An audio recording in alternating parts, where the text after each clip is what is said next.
우리가 사는 세상에는 하나님을 믿는다고 하는 사람들이 많습니다. 기독교가 쇠퇴하고 있다고 말하지만 아직도 세상에는 종교 인구 비율로 볼 때 기독교 인구가 가장 많이 있는 것으로 나타나고 있습니다. 모든 종교가 그렇듯이 자신이 믿는 그 신께 기도하는 것이 종교를 가진 사람들의 하나의 공통된 특징이라 할 수 있을 것입니다. 기독교를 믿는 사람들도 마찬가지입니다. 성경이 어떻는가 내용은 몰라도 나름 교회를 출입하는 사람들이라면 기도하는 것은 다들 할 수 있는 또 하고 있는 부분이라 생각됩니다. 그래서 지금도 많은 사람들이 하나님께 나와서 간구하는 일들을 많이 하고 있습니다. 또 간구함으로 기도 응답을 받았다고 하는 사람들 역시도 많습니다. 물론 기도 응답을 받지 못한 사람도 적지는 않습니다만 그래도 기도 응답을 받는 사람들이 훨씬 더 많다라는 것을 우리는 알 수 있습니다.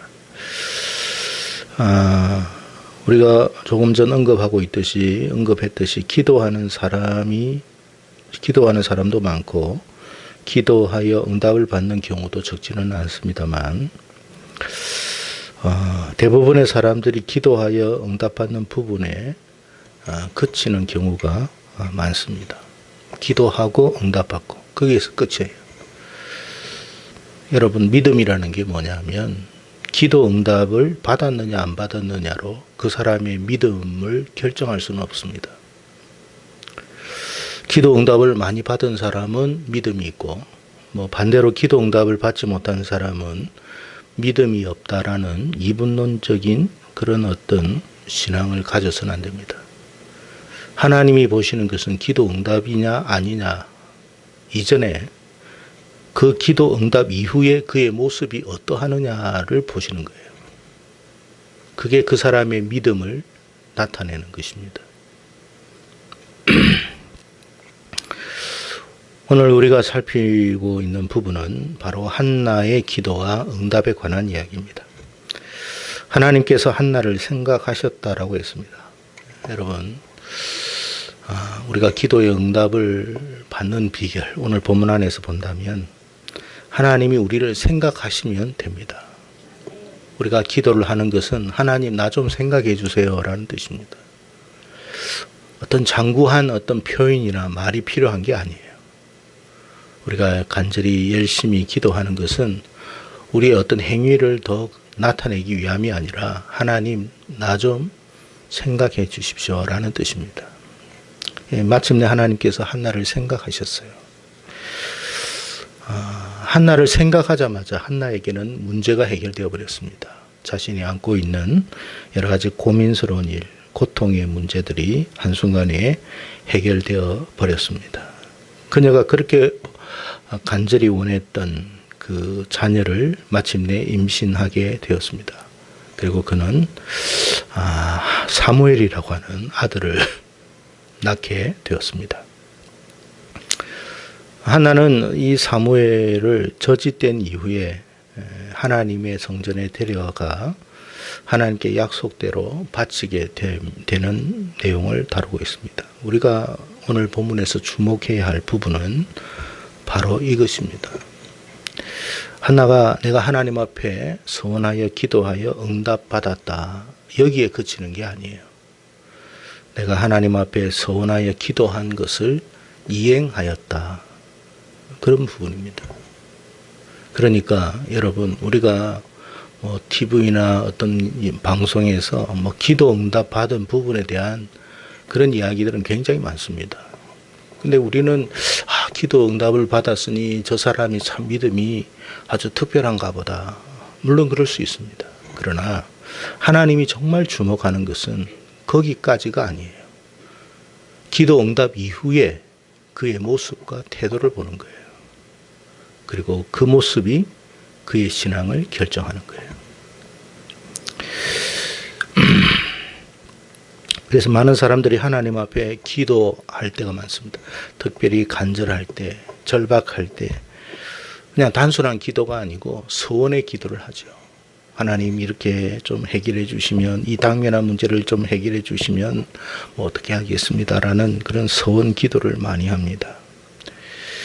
문제는 자신이 간절히 부르짖음으로 기도를 응답받은 이후에 대부분의 사람들이 하나님 앞에 서원했던 그 기도 제목에 대해서 기도 제목을 잊어버리더라는 거예요. 여러분, 애굽에서 요셉이 감옥에 있을 때 꿈을 해몽해 주는 두 대상자가 있었습니다. 한 사람은 죽게 되고 한 사람은 풀려나게 될 때 요셉이 그에게 말을 합니다. 당신이 정말 이 감옥에서 나가게 될 때 나를 좀 기억해 주십시오. 대부분의 사람들의 모습이요, 자기의 문제만 해결되면 잊어버린다는 거예요. 하나님이 한두 번 당했겠습니까?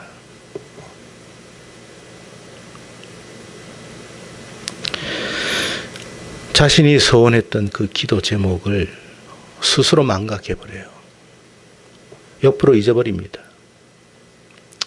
가령 우리가 자신의 어떤 그 육신의 어떤 질병을 놓고 하나님 앞에 기도를 합니다. 하나님, 내 이 육신의 건강의 문제를 좀 해결을 해 주시면 제가 하나님 앞에 이런저런 삶을 살겠습니다.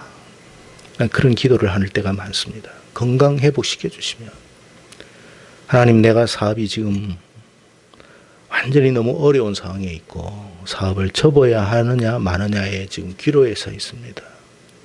하나님, 이것을 해결해 주신다면 하나님, 제가 어떻게 하겠습니다.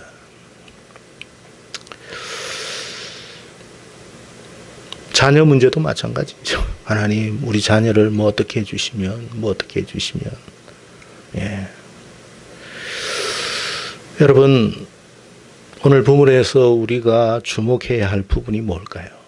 얼마나 기도했고 또 얼마나 응답을 받았느냐? 그게 아니에요. 그 응답 이후에 혹은 기도 응답을 받지 못했음에도 그가 하나님 앞에 어떤 모습으로 신앙의 모습을 보이고 있느냐, 그것이 중요한 거예요. 하나님, 내가 사업이 어렵습니다. 이것이 잘 되어서 하나님 앞에 영광 돌리겠습니다. 설령 그렇게 하지 않을지라도 이 사업이 망하고 모든 것이 다 사라진다 할지라도 저는 변함없이 하나님을 사랑하겠습니다. 그게 믿음이에요. 하나님, 저에게 건강을 허락하시고 제가 건강이 회복되면 제 평생에 하나님 앞에 헌신하겠습니다. 그리 아니하실지라도 제가 하나님을 찬양할 것입니다. 그게 그 사람의 신앙이에요.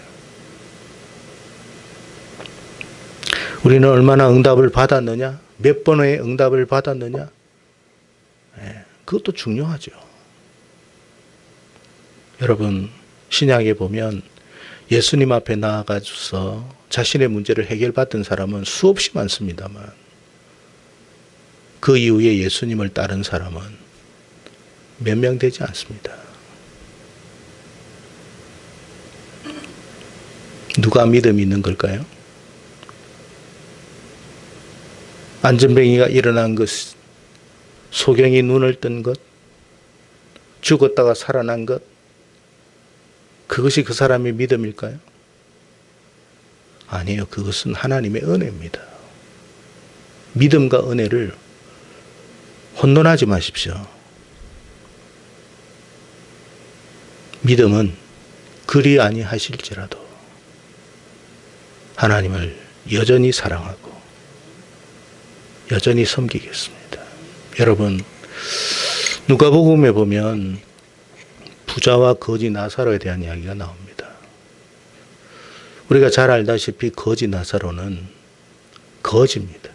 그리고 심한 질병을 앓고 있는 사람이었어요. 하지만 그는 하나님을 믿는 사람이었습니다. 과연 그가 하나님께 기도를 하지 않았겠습니까? 하나님, 나의 이 질병을 좀 낫게 해주십시오.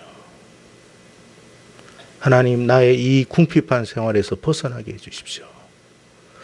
저는 아마 죽을 때까지 그 거지가 그런 기도를 하나님 앞에 드렸다고 생각합니다. 왜? 우리 인생은 약하고 하나님을 믿는 사람이기에 하나님을 의지할 수밖에 없어요. 근데 죽을 때까지 그의 기도는 응답되지 않아요. 그런데 놀라운 것은 그가 죽고 난 이후에 아브라함의 품에 갔다라는 거예요. 어떻게 갈 수 있을까요? 믿음으로 간 거예요. 믿음으로 갔다는 말이 뭐예요? 자기의 삶이 자기의 기도대로 바람대로 되어지지 않더라도 하나님에 대한 믿음을 포기하지 않았기 때문에 그의 영혼이 하나님께로 간 거예요. 그게 진짜 믿음이에요. 하나님이 기뻐하는 믿음. 우리는 TV에서나 누가 응답을 받았다더라, 어떻게 해서 병 나았다더라, 참 부럽다. 부럽죠. 그것은 믿음이 아니고 은혜입니다. 믿음과 은혜를 혼돈하지 마십시오. 은혜는 무조건적인 거예요. 그건 하나님 편에서 하시는 거예요.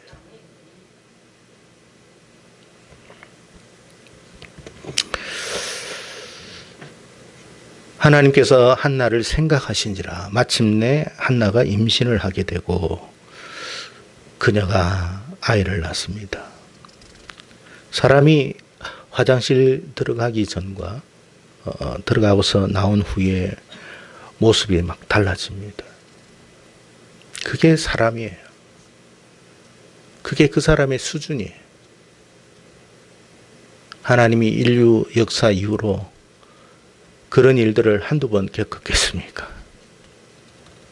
얼마나 많은 배신을 당하고 얼마나 많은 사람들이 소원을 했지만 그 하나님 앞에 신실하지 못한 모습으로 사라졌는지를 하나님은 다 알고 있습니다. 하나님이 생각하는 건 뭘까요? 하나님 앞에 신실한 모습을 말하는 거예요. 그게 믿음이에요. 우리가 도덕적으로 윤리적으로 어려워서 어려운 게 아니에요. 하나님 앞에 신실함을 보일 수 있어야 된다는 거예요.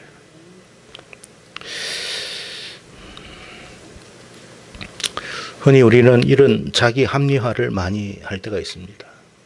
한나의 경우로 우리가 생각해 보면 내가 비록 하나님 앞에 이 자녀를 바친다고 했으나 사실 지금 엘리와 그 제사장 아들 모습을 보면 성전에 가서 이 아이를 맡긴다는 것은 참 어리석은 짓이다. 얼마나 논리적입니까? 그렇잖아요. 엘리나 엘리 제사장의 아들들을 보면 이 아이를 성전에 맡겼다가는 큰일 날 수 있겠다. 자기 합리화, 자기 변명 다 할 수 있습니다. 우리는 그렇게 익숙해져 있는 사람들이에요. 근데 뭘 못 본 거예요? 응답하신 하나님의 살아계심을 잊어버린 거예요.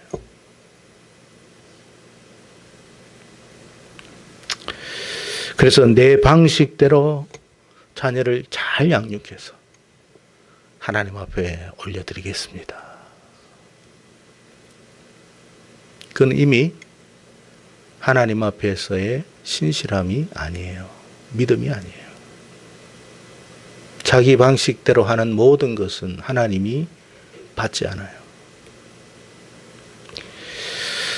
사업도 마찬가지고 다 마찬가지예요. 자녀든 사업이든 건강이든 내가 원래 하나님 앞에 행하고자 했던 약속한 바를 이행하는 것이 믿음이에요. 이런 형편 때문에 저런 형편 때문에 얼마든지 자기 합리화할 수 있는 일들이 많습니까?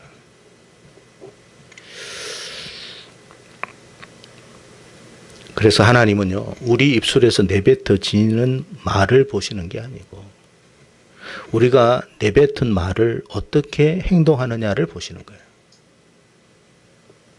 그게 신앙이에요. 그게. 말은 다 그럴듯할 수 있어요. 누구나. 그러나 그 말을 행동으로 옮기는 것은 믿음이 없이는 안 돼요. 믿기에 하는 거예요. 뭘 믿는다는 거예요? 하나님을 믿기 때문에 하는 거예요. 내 모든 생각과 방식과 모든 경우들 다 내려놓습니다. 하나님이 하실 것이다.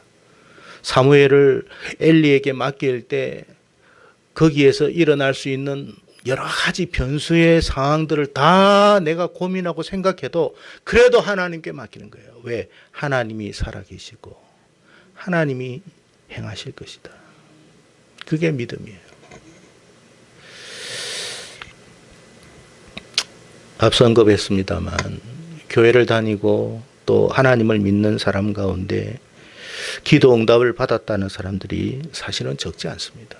물어보십시오. 여러분 가운데 나는 이런 기도 응답 받았습니다. 저런 기도 응답 받았습니다. 말하는 사람은 굉장히 많아요. 그렇다고 그것이 믿음이라고 생각하지 마세요. 하나님은 믿음을 그런 기준으로 보는 게 아니에요. 그냥 하나님이 우리에게 그냥 은혜를 베푸신 거예요.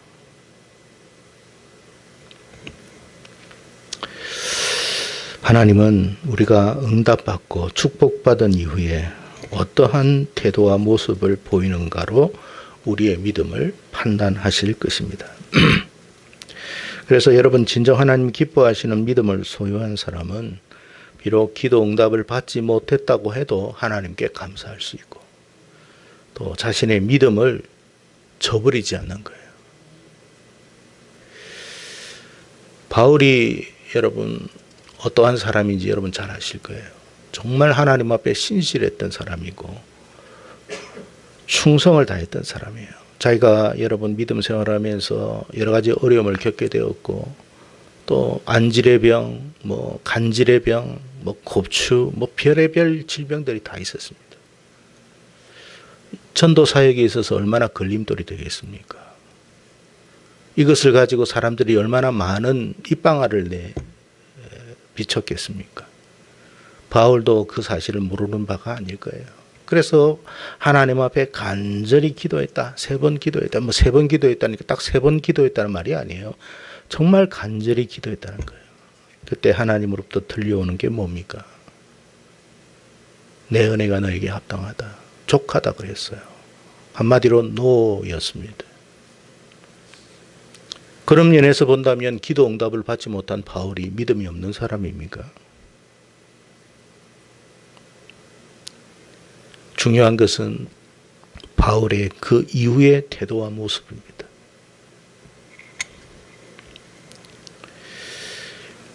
내가 기뻐하고 기뻐한다고 그랬어요.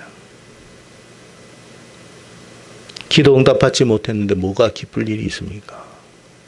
여전히 자신은 안질의 병, 간질의 병, 여러 가지 여러분 고통의 병을 안고 살아야 하는데 그게 뭐가 기쁨이 있겠습니까? 왜 나에게는 이런 어려움이 죽을 때까지 있어야 합니까? 원망하고 불평할 수도 있었을 텐데 바울은 기뻐하고 기뻐하며 감사한다고 그랬어요. 이게 그 사람의 신앙이에요. 신앙. 믿음이라는 겁니다. 여러분 우리가 하나님 앞에 기도할 수 있고 또 그 기도를 응답받을 수도 있고 또 어떤 면에서는 응답을 받지 못하는 경우도 있을 것입니다.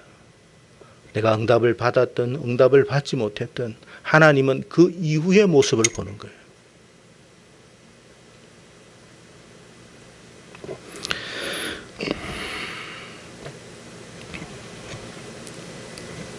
그래서 여러분 기도 응답을 받은 것만으로 그 사람의 믿음을 평가하지 마십시오. 자꾸 TV에서나 어떤 영상에서는 무슨 기도 응답을 받은 것에 대해서만 나오고 있어요. 그래서 여러분 기독교 서점에 가보면 기도 응답 관련한 책들이 참 많습니다. 얼마나 기도 응답에 대해서 어떻게 해야 기도 응답을 받는지 그런 부분에 대한 굉장한 많은 책들이 나와 있습니다. 하나님은 여기에 주목하지 않습니다. 우리의 신앙이 왜 이렇게 변질되어져 왔는지 몰라요. 하나님은 우리가 기도의 응답을 받건 안 받건, 그리고 기도 응답 이후에 우리의 모습이 어떠한가를 주목하신다는 것을 기억하십시오. 오늘 본문에서 한나를 성경에서 특별히 언급하는 이유는 그가 원래 임신하지 못한 여성이었는데 임신했기 때문에 언급한 게 아니에요. 그의 서원대로 그가 어떻게 했느냐에 대한 이야기를 하고 있는 거예요. 그게 사무엘서예요.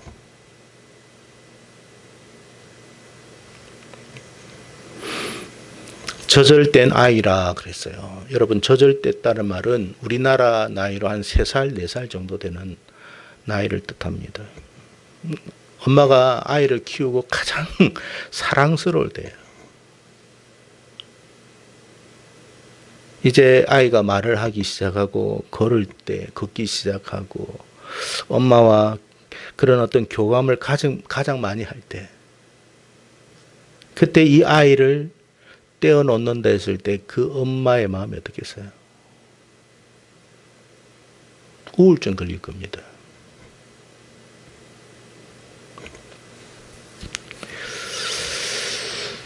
멀리 떠나 보낸다라는 것은 그 아이를 생각할 때, 그 아이를 생각할 때마다 눈에 밟혀서 잠을 못 잘 거예요. 밥도 제대로 먹지 못할 수도 있습니다. 근데 이런 모든 상황 속에서 한나가 자신이 하나님 앞에 서원했던 것을 그대로 이행한다는 거예요. 하나님이 뭘 본다고요? 지금 그 모습 보고 있는 거예요. 하나님은 지금 이 부분을 주목하고 계십니다. 여러분, 하나님 앞에 기도 많이 하시죠? 여러분의 기도가 응답받기를 바랍니다. 그러나 하나님은 여러분의 기도 이후의 모습을 보고 계실 거예요. 그리고 그 모습을 가지고 여러분의 믿음 여부가 어떠한가를 판단하실 것입니다. 여러분, 하나님은 우리에게 사무엘과 같은 아이를 수천 수만 명도 주실 수 있습니다. 하나님은 우리의 사업을 크게 성장시켜서 세계적인 기업으로 만드실 수도 있습니다. 하나님은 우리의 육신이 강건하게 되어져서 엄청난 능력을 발휘할 수 있도록 또 하실 수 있는 분이십니다. 하지만 하나님은 여기에 주목하지 않아요. 삼손이 여러분 나귀뼈 하나로 여러분 1000명을 죽이고 그걸 하나님이 크게 생각하지 않습니다. 나시린으로서 끝까지 신실하게 살아가는 그걸 주목하는 거지. 사실 삼손은 그 하나님과의 언약을 깨트려 버렸어요. 결국 그는 비참한 신세로 전락하고 말았습니다. 여러분, 하나님이 우리에게 그래요. 여러분, 할 때 하나님 제가 이렇게 하면 주일 성수를 하겠습니다. 하나님 이렇게 하면 11조 드리겠습니다. 온전한 11조를 드리겠습니다. 말로만 하면 안 돼요, 여러분. 하나님이 우리가 여러분 온전한 주일 성수를 하는 것 혹은 온전한 11조를 하는 어떤 물질이나 그 행위를 보는 게 아니라 그의 태도를 보는 거예요, 태도.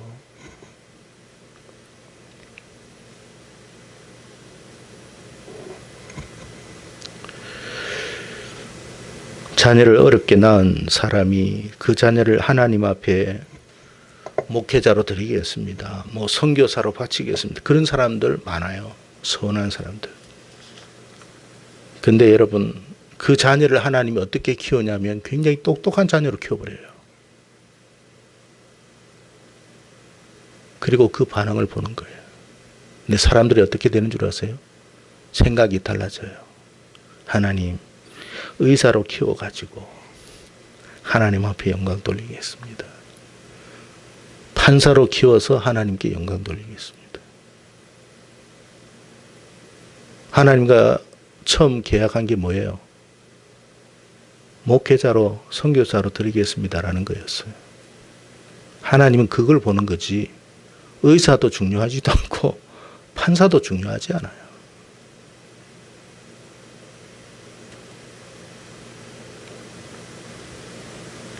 훌륭한 판사를 내가 여러분 훌륭한 판사, 훌륭한 의사 내가 만든다고 만들어집니까? 이 땅에 서울대학을 나오고 유명한 대학을 나오고 유명한 어떤 그 위치에 선 사람들, 교회 다니는 사람들 많지만 그렇다고 하나님께서 그들을 기뻐하지는 않아요.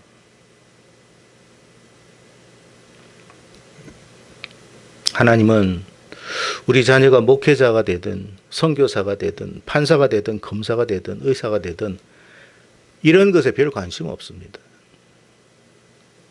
다만 하나님은 우리가 하나님 앞에 약속했던 것대로 실행하느냐 안 하느냐를 보시는 거예요. 우리 젊은이들도 여러분 하나님 앞에 만약에 기도하고 약속한 것이 있다면 그대로 하십시오.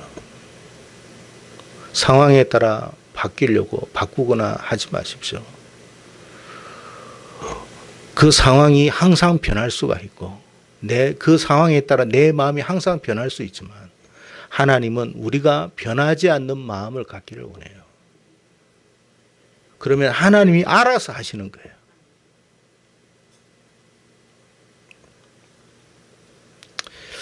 한나가 마침내 자신이 소원한 대로 성전에 그 아들을 바쳤습니다. 눈에 넣어도 아프지 않을 것 같은 아들과 지금 헤어지게 됩니다. 뒤도 돌아보지 않습니다. 하나님 앞에 경배했다고 이야기합니다. 결국 하나님이 그녀의 아들 사무엘을 맡아버렸어요. 그리고 하나님이 그 사무엘을 위대한 이스라엘의 지도자로 만드셨습니다. 하나님은 틀림이 없습니다. 하나님은 오류가 없는 분이십니다.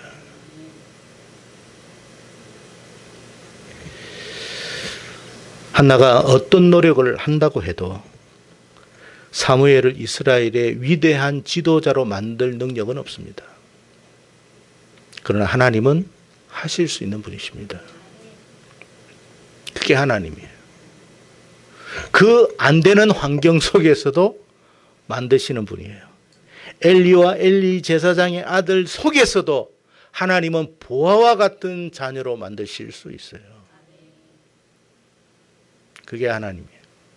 여러분, 하나님을 더 깊이 알아가기를 바랍니다. 하나님은 오류가 없으시고 하나님은 실수가 없으신 분이십니다. 다만 우리가 하나님 앞에 신실하기를 원합니다. 항상 하나님은 우리 앞에 신실하셨습니다. 그 신실하신 하나님 앞에 우리가 신실하게 반응하기를 바랍니다. 그리할 때 여러분이 뭘 하더라도 하나님이 되게 하실 것입니다.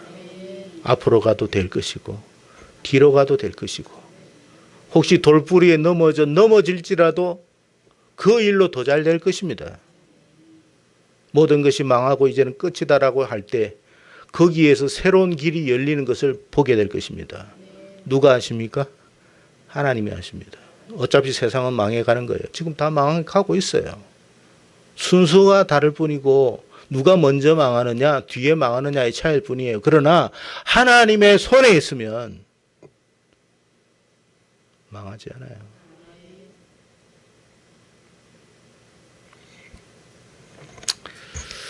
부디 저와 여러분이 이와 같은 복을 받기를 원합니다. 그래서 하나님이 한나를 보신 거예요. 보신 거.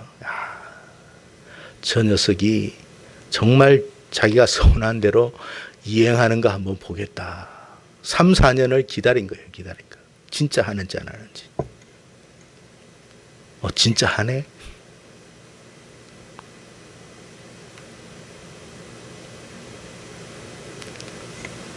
네, 그래서 한나에게 사무엘을 바쳤지만 한나에게 뭐 줬어요? 계속 자녀를 줘요. 그리고 그 사무엘은 위대한 하나님의 사람이 됩니다. 이와 같은 복을 한나가 받았다 라고 말씀하고 있습니다. 오늘 이 말씀이 저와 여러분에게 그대로 복이 되기를 바랍니다.